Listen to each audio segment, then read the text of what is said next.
നമസ്കാരം. നമ്മുടെ കേരള വിഷൻ്റെ കലാക്കോട്ട എന്ന പവലിൽ നമുക്കിന്ന് ഒരു വിശിഷ്ട അതിഥി തന്നെയാണ് എത്തിയിട്ടുള്ളത്.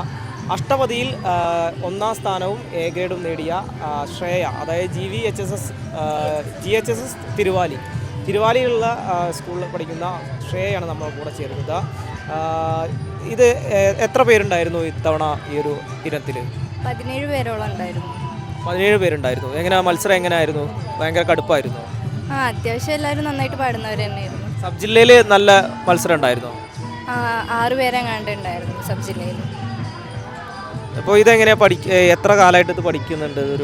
ഇതിനു വേണ്ടി, കലോത്സവത്തിന് വേണ്ടി പഠിച്ചതാണോ അതോ?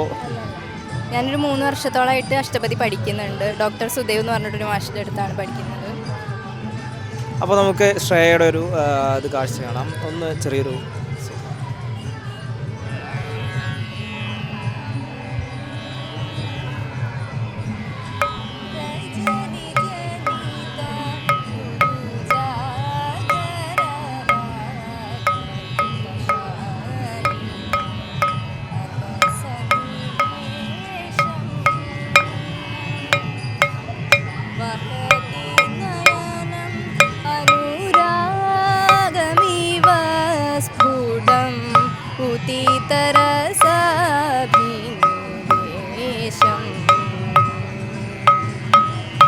याहि माधव याहि केशव.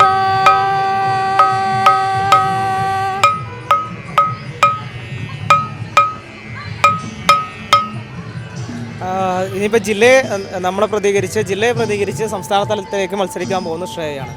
അവിടെ ഇനി നല്ലൊരു മത്സരം തന്നെ ആയിരിക്കുമല്ലേ ഈ ഒരു ഇനത്തിൽ? അപ്പോൾ എങ്ങനെയായിരിക്കും? കൂടുതൽ മെച്ചപ്പെട്ട പരിശീലനത്തിലേക്ക് മാറും? ഉറപ്പായിട്ടും.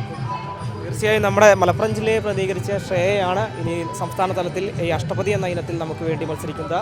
ശ്രേയയ്ക്ക് കേരള വിഷൻ്റെ എല്ലാവിധ ആശംസകളും നേരുന്നു. നമുക്ക് വേദി IIT institute of automobile technology Changuvetty Kottakkal.